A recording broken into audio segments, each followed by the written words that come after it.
Olá pessoal, boa tarde.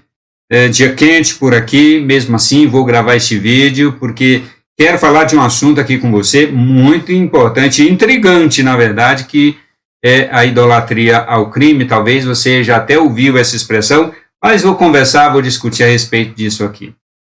Cadeia só serve para conter pessoas fisicamente, diz juíza da vara de execuções criminais Sonali da Cruz Sluhan.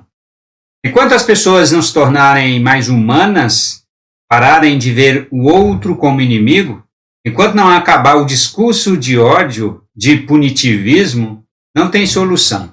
Encarcerar não soluciona nada. Isto palavra de uma juíza. É o ápice da idolatria ao crime. Essa juíza responsável pelas execuções de penas no Rio Grande do Sul fez esta declaração. Um absurdo como nunca se viu. No dia seguinte, para assaltar uma empresa de transporte de valores no Paraná, criminosos usaram armas de guerra. Isso mesmo, pessoal. Armas de guerra. Equipamentos e carros blindados incendiaram delegacia de polícia e atacaram bases da polícia militar. Fizeram moradores de escudo humano e balearam policiais. Blindados do exército tiveram que sair às ruas para ajudar no combate aos criminosos. A essa altura do campeonato, não precisa responder ou argumentar a quem pensa desta maneira, de tão absurda e bandidólatra que estas expressões são. Afinal, eles já fizeram sua opção e o que lhes falta não é informação. O pior é que ela não está sozinha, essa juíza não está sozinha. São muitos. Aliás, eu até ouso dizer que a área do direito aqui no Brasil, vou usar uma palavra mais apropriada, a área do judiciário brasileiro. E é diferente, o direito é diferente do judiciário brasileiro. Direito enquanto justiça é uma coisa e o judiciário brasileiro é outra coisa. Não podemos chamar o judiciário brasileiro com o termo direito, porque são duas coisas completamente diferentes. O judiciário brasileiro está absolutamente tomado por progressistas que têm essa visão de mundo. É uma idolatria ao crime mesmo. Juízes, desembargadores, professores universitários e escolares, políticos, governantes e muitas pessoas com funções sociais importantes compartilham deste tapa na cara da sociedade. Tapa na cara, sim, pois dizer a um povo humilde e trabalhador que criminosos tocam esse tipo de terror porque os vemos como inimigos e porque faltou humanidade a nós é uma afronta a qualquer cidadão ordeiro, a qualquer pessoa com o mínimo de bom senso. Todos que acreditam ou concordam com isso deveriam dar o exemplo e lançar a campanha Adote um Bandido, leve para casa os bandidos. Cada um que pensa desse jeito, leve para casa o seu bandido de estimação. Deem a compreensão que todos dizem que lhes faltou. Leve um criminoso para casa, faça dele um objetinho de estimação. Cada progressista que tem essa visão de mundo, essa mentalidade, leva para casa um bandido e faça dele lá o seu objeto, o seu ídolo de estimação. E provem que estão certos, pois no meio da sociedade, tocando o terror, a imensa maioria do povo brasileiro não quer. Eu, pelo menos, não quero. Você que está do outro lado, você quer? Você quer que a cidade, o país, a nação seja tomado por criminosos tocando o terror? Basta olhar para o Rio de Janeiro. Quem é que pode entrar em alguns lugares lá no Rio de Janeiro? Quem é que pode? Porque quem governa é a criminalidade. Nas escrituras do Velho Testamento não ocorre a palavra criminalidade, não existe no original hebraico esta palavra, existe o equivalente no tempo do profeta Miqueias, e ele escreveu dizendo: os piedosos desapareceram do país, não há um justo sequer, todos estão à espreita para derramar sangue, cada um caça o seu irmão, o seu próximo, com uma armadilha. Os piedosos são as pessoas de bem, como a gente diz. O povo de bem, as pessoas de bem, abandonaram o país, porque a violência estava muito grande. É isso que acontece. As pessoas de bem não suportam a violência. Elas preferem sair, vão embora, mudam de país, mudam de cidade, mudam de estado, mudam de bairro, mudam de casa, quando a violência está demasiadamente grande. Elas não suportam. Em Israel, no tempo do profeta Miqueias, estava acontecendo exatamente isso. As pessoas de bem estavam saindo do país e o país foi tomado por criminosos, todos à espreita para derramar sangue, cada um procurando matar, destruir, roubar, assaltar o outro.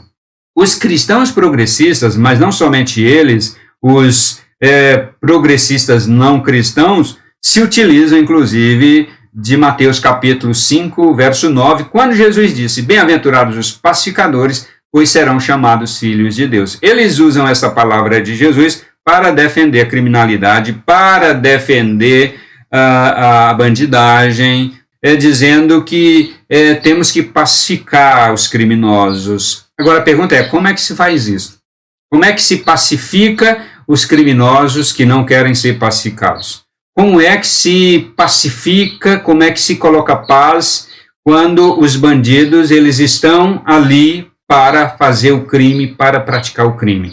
E você chega até eles e vai dizer: olha, não faça isso, Jesus te ama, olha, não mate o seu próximo, não roube, não cause o terror na cidade, não assalte o banco, não faça isso. É assim?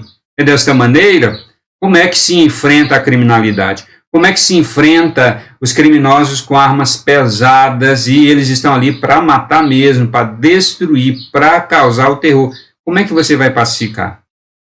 Leve para casa um deles para ver se você consegue fazer isso, para ver se você consegue educar, para ver se você consegue colocar ele no bom caminho. Leve para sua casa.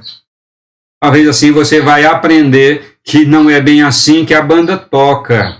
Nos dias do profeta Jeremias, lá em Israel, a coisa estava tão feia, a criminalidade estava tão grande, a violência e o afastamento de Deus, que Deus falou ao profeta Jeremias: olha, Jeremias, não interceda, não ore a mim por este povo e não eleves em favor dele um só lamento ou oração, e não insista junto a mim, porque não vou te dar ouvidos quanto a isso. Eu não vou ouvir as suas orações, então não ore por este povo. Não vês tu que essas pessoas agem na cidade de Judá e nas ruas de Jerusalém com toda a violência, com toda a maldade e criminalidade? Não adianta orar por este povo. Tem muita gente que não concorda com o Velho Testamento porque acha que não é a palavra de Deus e vai dizer assim: mas isso é do Velho Testamento. O Velho Testamento não tem nada a ver com Deus, é outra coisa. Eles fazem separação entre o Velho e o Novo Testamento como se fossem duas coisas completamente opostas. Ora, minha gente, meu Deus do céu, no Novo Testamento é a mesmíssima coisa. O apóstolo João escreveu a mesma coisa, só que com outras palavras. Veja o que ele escreveu na primeira carta, no capítulo 5 e verso 16. Se alguém vir seu irmão cometer pecado que não leva à morte, ore e Deus dará vida ao que pecou. Refiro-me àqueles cujos pecados não levam à morte. Há pecado que leva à morte, não estou dizendo que se deva orar. A primeira parte é: se alguém vir seu irmão cometer pecado que não leva à morte, ore e Deus dará vida ao irmão que pecou não para a morte. Aquele que cometeu pecado que não é digno de pena de morte, de sentença judicial capital. Por estes eu digo que vocês orem por eles, porque Deus vai dar vida, Deus vai restaurar. Agora, aqueles que cometeram pecado para a morte, é a última parte do versículo, eu não vou falar para vocês orarem. Eu não vou falar. Sabe por quê? Porque eles merecem a sentença. A tradução paulinas das Escrituras Sagradas é muito mais precisa nesse texto do apóstolo João do que as versões Almeida. Olha só: se alguém vê o seu irmão cometer um pecado que não leva à morte, que ore por ele, e Deus dará vida a esse irmão. Isso quando o pecado cometido não leva à morte. Existe pecado que leva para a morte, mas não é a respeito desse que eu digo para orarem. Está vendo? Nas Escrituras Sagradas você não vai encontrar apoio para defender criminalidade de jeito nenhum. Na Bíblia, nas Escrituras Sagradas, você não vai encontrar apoio, nem na lei de Moisés, nem nos profetas e nem em Jesus Cristo. A Bíblia toda é completa, é una, e ela não se contradiz, e você não vai encontrar nenhum apoio para defender criminalidade, para defender bandido, de jeito nenhum. A Bíblia não aprova a idolatria, a criminalidade. No Brasil, a coisa está muito estranha. Tem muitos progressistas e muitos progressistas cristãos venerando aí, glamorizando e até idolatrando a criminalidade. Eu disse que a palavra criminalidade não ocorre nas escrituras do Velho Testamento, ocorre palavras similares e que correspondem à mesma coisa. Já no Novo Testamento ocorrem duas palavras gregas equivalentes à criminalidade que querem dizer a mesma coisa, é aitia e a palavra egklema. Duas coisas importantes que o apóstolo Paulo fala a respeito da lei de Moisés. Ele fala muitas coisas verdadeiras e necessárias para a advertência e compreensão dos cristãos, mas duas delas eu apresento aqui para vocês, para esta discussão, que é exatamente o que está escrito em Romanos, no capítulo 5, no verso 13 e 25. Lá no versículo 13 ele diz: o pecado não é imputado não havendo lei. Se não existe lei a respeito de uma delinquência, não pode ser imputado a punição. A delinquência não existe. É o que ele vai falar lá no versículo 25 também. Ele diz que Deus deixou impune os pecados. Era pecado, mas ainda não era delinquência, porque não tinha lei para punir, para asseverar, advertir e punir os atos de delinquência. Então, outra coisa muito importante que o apóstolo Paulo fala é sobre o rigor da lei. Não pode passar a mão na cabeça. A lei tem que ser cumprida. As consequências previstas na lei têm que ser cumpridas. Na lei nacional do povo de Israel, tinha que ser cumprida. Uma das coisas que os cristãos têm mais problemas é com relação à lei, né? A lei moral de Deus, a lei civil, a lei penal, o Código Penal de Deus. Eles têm muita dificuldade, porque eles acham que o Código Penal de Deus no Sinai passou, é só para aquele tempo. Não só existia criminalidade, só existia coisas horrorosas naquele tempo. Hoje não existe mais. Não precisa da lei. Não precisa da lei. Jesus Cristo veio.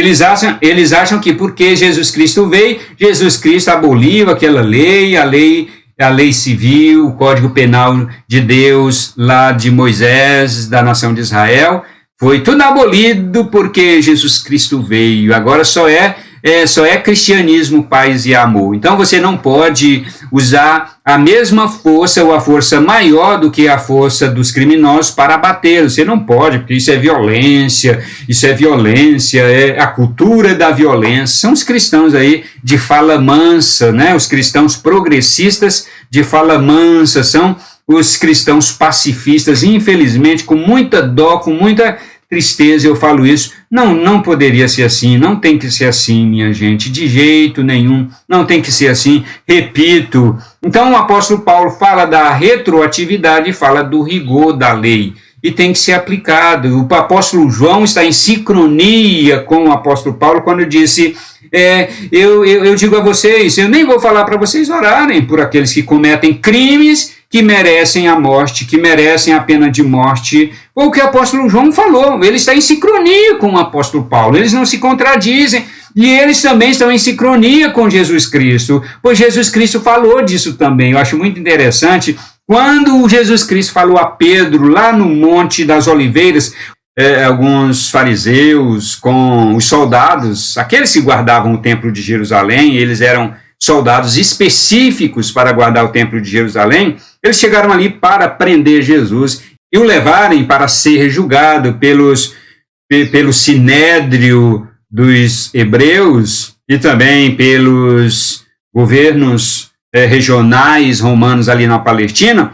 O que aconteceu? Pedro pegou a espada e cortou a orelha de Malco, o servo de um dos sumos sacerdotes da época, que era o responsável pelo sinédrio. O sumo sacerdote era o responsável pelo sinédrio, o julgamento dos hebreus. E o que Jesus Cristo disse a Pedro: Pedro, você coloca a espada na bainha, porque com quem a espada fere, com ela será ferida. O que Jesus estava dizendo ali? Jesus Cristo estava usando a lei de Moisés. A lei de Moisés diz, se você for violento, sem necessidade, sem nenhuma razão, se você for violento contra alguém, você também vai receber a violência da arma com a qual você foi violento. Foi isso que Jesus disse. Jesus Cristo usou a lei, porque Jesus Cristo obedecia e praticava a lei. Era como se Jesus Cristo estivesse dizendo a Pedro, olha Pedro, você está lembrado da lei de Moisés? Não cause violência com ninguém, sem necessidade, sem razão. A lei de Moisés agora não pode ser aplicada a esses soldados, porque eles não estão merecendo, eles estão obedecendo a ordem. Eles são oficiais que obedecem ordens e eles estão obedecendo. Então não seja violento com eles, não use a espada para a violência, porque é uma situação que não requer violência. Foi isso que Jesus Cristo disse para Pedro. Então, o apóstolo Paulo e o apóstolo João estão sincronizados entre si e sincronizados também com Jesus Cristo. Ninguém está fora, a Bíblia não se contradiz. Agora, os cristãos estão aí compactuando, se acomodando a essa ideologia, a essa doutrina de demônio, a esse ensino de demônio, de que o que diz essa juíza... Enquanto as pessoas não se tornarem mais humanas... O que é se tornar mais humano na mente desse pessoal? É aceitar passivamente a criminalidade. É todo mundo viver em paz e amor, mas todo mundo na lama. Todo mundo na lama, afundado na lama, mas vivendo em paz e amor. É isso a paz que eles pregam. Por isso que Jesus Cristo disse, quando gritarem a paz sobre a terra, virá repetindo a destruição, porque a paz desse pessoal, a paz que essa doutrina humanista quer e prega, é justamente a paz, todo mundo vivendo na lama. E Jesus Cristo diz, quando esse tipo de paz alcançar o seu grau máximo, virá repetindo a destruição. E ela diz, pararem de ver o outro como inimigo. Ora, como não ver como inimigo aqueles que destroem a sociedade? Eles são, porventura, seus amigos? Meus amigos não são. Os criminosos nunca e jamais foram meus amigos e nem amigos de Deus. Tanto é que Deus disse ao profeta Jeremias, nem ore por eles, pelo amor de Deus, nem ore por eles. Não são meus amigos não, pode ser os seus. Você quer, leve para casa. Agora, ela continua, enquanto não acabar o discurso de ódio. Discurso de ódio é a defesa, é defender a sociedade da bandidagem, da bandidolatria. É isso que é discurso de ódio? Discurso de ódio é que a lei seja aplicada. É esse o discurso de ódio? Olha que isso vem de uma juíza, meu Deus do céu. E ela diz, enquanto não acabar o discurso de ódio, de punitivismo, você vai lidar com os bandidos com o quê? Com flores. Com flores. Cadeia nem deveria existir, cadeia definitiva nem deveria existir, para começo de conversa, porque na lei de Deus não existe cadeia definitiva. A cadeia é somente temporária até que o indivíduo seja julgado, né, e aí seja absolvido ou receba a condenação. A cadeia é apenas temporária, não é algo definitivo, como nas leis brasileiras e leis de muitos países, que a pessoa fica eternamente na cadeia, sendo bancada pela sociedade, pelo povo. Isso é injusto. E ela diz, enquanto não acabar esse discurso de ódio, de punitivismo, não tem solução. Encarcerar não soluciona nada. É isso aí, meus amigos, é essa a mentalidade progressista e, infelizmente, é a mentalidade dos cristãos e de muitos cristãos, né, que se dizem cristãos, pelo menos cristãos no nome, porque a igreja nominalista, infelizmente, é uma realidade. A igreja nominalista, ela existiu sempre na história da humanidade e não é agora que ela não existe. Ela sempre existiu e sempre vai existir. Mas o mais incrível, o que de fato vale a pena e que nos enche de alegria, é saber que a igreja verdadeira de Jesus Cristo é aquela que não se conforma com esta doutrina, não se conforma com esta filosofia, não se conforma com nada, absolutamente nada, que esta juíza e tantos outros, inclusive cristãos, que estão aí nos mais variados ramos da sociedade, pregam e ensinam. não nos conformamos com essa doutrina e não aceitamos. Repudiamos veementemente em o nome de Jesus Cristo. Valeu! Eu quero encontrar você no próximo vídeo.